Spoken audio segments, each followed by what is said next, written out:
Everyone, I am advocate सपना कौशिक और आज हम डिस्कस करने वाले हैं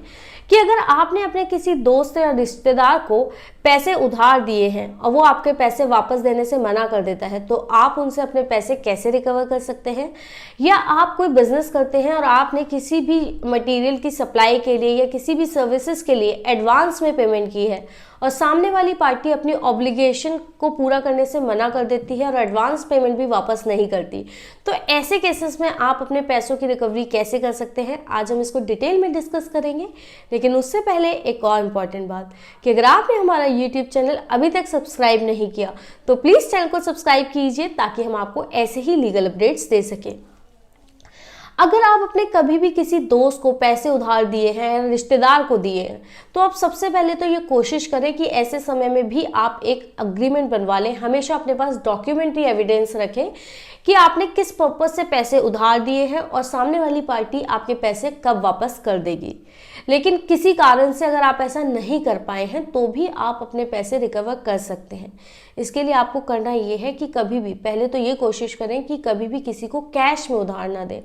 हमेशा अकाउंट में ट्रांसफ़र करें। अगर आपने अकाउंट में पैसे ट्रांसफ़र किए हैं तो आप अपने पास वो पूरा रिकॉर्ड रखें कि आपने किस डेट पे पैसे उधार दिए थे और किस समय पैसे उधार दिए थे। वो डॉक्यूमेंट्री एविडेंस लें और उसके बाद अपने एक एडवोकेट की हेल्प से उनको लीगल नोटिस भेजें कि आपने इस पर्पज से इस डेट को इस समय इतने पैसे उधार दिए थे और सामने वाले व्यक्ति ने आपको प्रॉमिस किया था कि वो इतने टाइम में पैसा उधार आपका जो है वो वापस कर देगा। और अगर वो ऐसा नहीं करता है तो आप लीगल नोटिस भेजें। लीगल नोटिस में सारी चीज़ें लगाएं, डॉक्यूमेंट्री एविडेंस दें और उनको कुछ समय की मोहलत दें कि 15 दिन में, 1 महीने के अंदर वो आपको सारे पैसे वापस कर देंगे। अगर वो ऐसा नहीं करते हैं तो आप सिविल प्रोसीजर कोड के तहत ऑर्डर 37 में एक समरी सूट सिविल कोर्ट में जहाँ पर भी आप रहते हैं या जहाँ पर भी वो ट्रांजैक्शन हुई है वहाँ पर सिविल कोर्ट में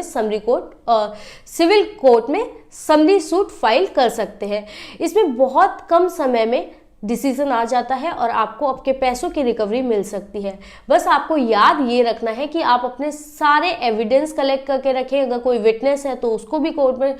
स्टेटमेंट डलवाएं कि आपने कब कैसे पैसे उधार दिए थे, किस सिचुएशन में दिए थे और किस मोड से पेमेंट की थी, पेटीएम से किया था या फिर आपने अकाउंट में ट्रांसफ़र किया था, जो भी मोड ऑफ पेमेंट था वो सारी चीज़ें अपने एविडेंस के तहत एक समरी सूट सिविल कोर्ट में फाइल कर दें। इसके अलावा अगर आप चाहते हैं तो आप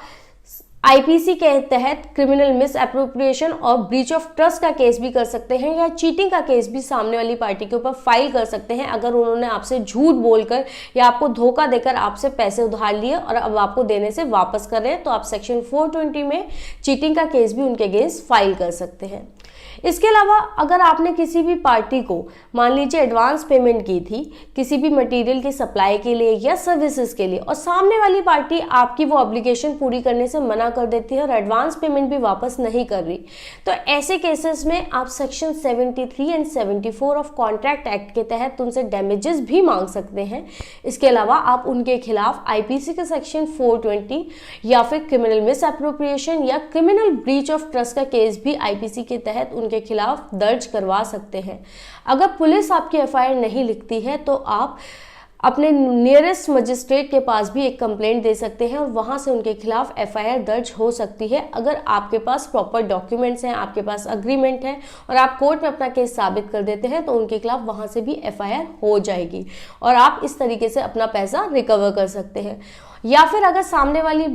पार्टी ने आपको चेक काट के दिया था और इनसफिशिएंट फंड्स या किसी भी कारण से वो चेक आप नहीं भुना पाते हैं, आप अपना पैसा रिकवर नहीं कर पाते हैं, वो चेक बाउंस हो जाता है, तो आप सभी जानते हैं कि आप नेगोशिएबल इंस्ट्रूमेंट एक्ट के सेक्शन 138 के तहत केस फाइल कर सकते हैं। तो ये था पूरा तरीका। अगर आपने अपने किसी दोस्त या रिश्तेदार को पैसा दिया और वो उधार देने से मना कर देते हैं तो आप सीपीसी के ऑर्डर 37 के तहत सिविल कोर्ट में समरी सूट फाइल कर सकते हैं। या फिर अगर आपने किसी पार्टी को एडवांस दिया और वो अपनी ऑब्लिगेशन पूरी नहीं करता तो आप कॉन्ट्रैक्ट एक्ट के 73 और 74 में उस पार्टी से डैमेजेस रिकवर कर सकते हैं। इसके अलावा आप चीटिंग का केस फाइल कर सकते हैं, क्रिमिनल मिस एप्रोप्रिएशन का कर सकते हैं, या क्रिमिनल ब्रीच ऑफ ट्रस्ट का, ये सारे केसेस उनके ऊपर लगा सकते हैं इन सारे सेक्शंस में। और अगर चेक बाउंस हो गया है जो सामने वाली पार्टी ने आपको दिया था, तो उसमें 138 का केस आप नेगोशिएबल इंस्ट्रूमेंट एक्ट के तहत फाइल कर सकते हैं और इस तरीके से आपको आपका पैसा वापस मिल जाएगा।